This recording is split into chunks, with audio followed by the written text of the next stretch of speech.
दोस्तों, ये केवल एक कहानी ही नहीं है, बल्कि धर्म के प्रति जागरूकता की मिसाल है। ये एक ऐसी हिंदी कहानी है जिसमें सनातन धर्म के एक रहस्यमय श्राप के बारे में बताया है। हिंदू सनातन शास्त्रों में काल सर्प दोष को एक अभिशाप की तरह माना जाता है।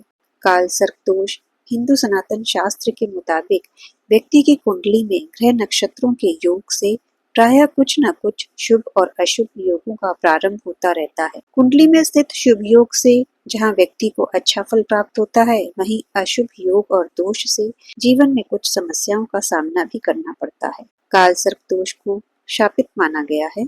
दरअसल हिंदू सनातन शास्त्र की जानकारी का कहना है कि काल सर्प दोष के अशुभ प्रभाव से शारीरिक, मानसिक और आर्थिक परेशानियों का सामना करना पड़ता है। लेकिन फिर भी कुछ लोग अपने तुच्छ ज्ञान की वजह से शास्त्रों में लिखी चेतावनियों को भी नजरअंदाज करके अपने जीवन का सर्वनाश कर बैठते हैं। आइए इसे एक कहानी के माध्यम से समझते हैं। ये कहानी एक इंजीनियर लड़के अजय की है। अजय आधुनिक शिक्षा ग्रहण कर चुका था और अब उसे तलाश थी एक अच्छी खासी नौकरी की।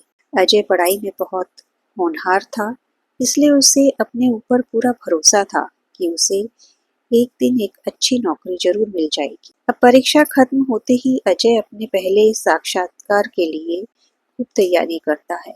अजय अच्छी तरह जानता है कि अगर उसने यह नौकरी प्राप्त कर ली तो वह सफलता की पहली सीढ़ी चढ़ जाए। अजय साक्षात्कार के लिए अपना बायोडाटा लेकर निकल जाता है। रास्ते में अचानक उसे एक तेजस्वी बाबा मिलते हैं।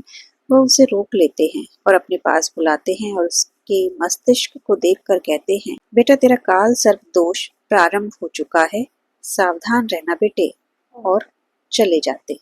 अजय को अपने साक्षात्कार के लिए देरी हो रही थी, इसीलिए उसे जल्दी जाना था और वैसे भी अजय को इस तरह की बातों पर कोई भरोसा नहीं होता था।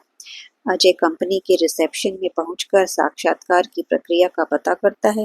रिसेप्शन में बैठी महिला कर्मचारी अजय को एक कागज देती है और उसमें उसकी निजी जानकारियां भरने के लिए कहती है। अजय कागज लेकर उसमें जानकारियां भरने लग जाता है।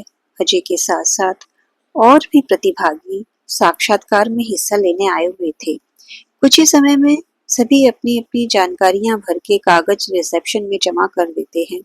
घंटी बजते ही साक्षात्कार का दौर प्रारंभ हो जाता है। एक एक करके सभी प्रतिभागियों को साक्षात्कार अधिकारी अपने चैम्बर में बुलाते हैं और सभी से कंपनी के कार्य से संबंधित प्रश्न पूछने लगते हैं। और कुछ घंटे साक्षात्कार चलते ही अधिकारियों को मानसिक थकान होने लगता है। फिर भी वह साक्षात्कार जारी रखते हैं और इसी बीच बारी आती है अजय की।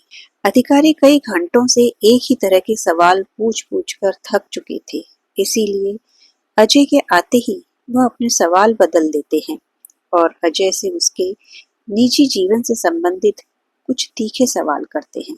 अजय के माता पिता का तलाक हो चुका था। यह बात अजय किसी को बताना पसंद नहीं करता था, लेकिन साक्षात्कार अधिकारियों के सामने मजबूरी में उसे यह बात बतानी पड़ती है।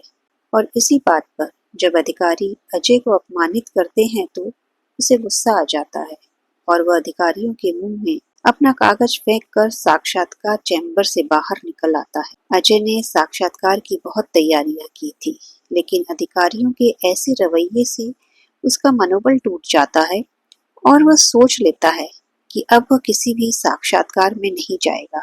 अजय वापस अपने गांव लौट जाता है। उसके पिता ने उसकी माँ का साथ पहले ही छोड़ दिया था, लेकिन उसकी माँ गांव में अकेले रह रही थी।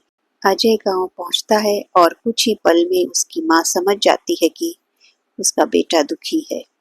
वह अपनी माँ से बिना कुछ कहे घर के अंदर चला जाता है। कुछ दिनों बाद अजय का मानसिक तनाव बढ़ने लगता है। अजय को अकेले रहने की आदत पड़ जाती है। देखते ही देखते 1 साल गुजर जाता है। अजय अपने कॉलेज के सभी दोस्तों से बात करना बंद कर चुका था। अजय के हालात बदतर होते देखे उसकी माँ को चिंता होने लगती है। वह उसे मनोवैज्ञानिक ज्योतिष आचार्य के पास ले जाती है। हालांकि अजय वहां नहीं जाना चाहता था, लेकिन अपनी माँ के जबरदस्ती दबाव देने पर उसे वहां जाना ही पड़ता है। ज्योतिषाचार्य अजय की कुंडली देखते ही अपनी आंखें बड़ी कर लेते हैं और कहते हैं, बेटा तुम्हारी कुंडली में तो अद्भुत कालसर्प दोष है। अपनी माँ की भक्ति की वजह से तुम अब तक जिंदा हो, क्योंकि तुम्हारे जीवन में काल की दस्तक हो चुकी है और वह तुम्हारा भविष्य खाने के लिए तैयार है। अजय को इन सब बातों में कोई रुचि नहीं होती। वो अपनी माँ से कहता है, माँ ये मुझे कहाँ ले आई हो, मुझे इन सब ढोंगी की बकवास बातें नहीं सुननी, और वह वहां से उठकर चला जाता है। अजय के ऊपर कालसर्प दोष का काला साया मंडरा रहा था, जिसे उसके जीवन में संकटों का पहाड़ टूटने वाला था, लेकिन वह अपनी जिद से अपना जीवन बर्बाद करने पर तुला हुआ था। अजय के जाने के बाद उसकी माँ ज्योतिषाचार्य से अजय का कालसर्प दोष समाप्त करने का उपाय पूछती है। ज्योतिषाचार्य शास्त्रों के पारंगत पुरोहित होते हैं, इसीलिए वह अजय का कालसर्प दोष उतारने की पूजा विधि प्रारंभ कर देते हैं। कुछ दिनों के अंदर अजय की स्थितियों में बदलाव होने लगता है। उसे उसके मन का एक व्यापार बहुत कम निवेश में सूझता है। वह अपना काम जमा लेता है और धीरे धीरे उसका दिमाग स्थिर होने लगता है। अजय के कालसर्प दोष हट चुका था और अजय सफलता की ऊंचाइयों में बढ़ने लगता है। वह आज भी शास्त्रों पर विश्वास नहीं करता था, लेकिन भगवान ने उसे अभयदान दे दिया था। अजय की नास्तिकता के साथ ही यह कहानी समाप्त हो जाती।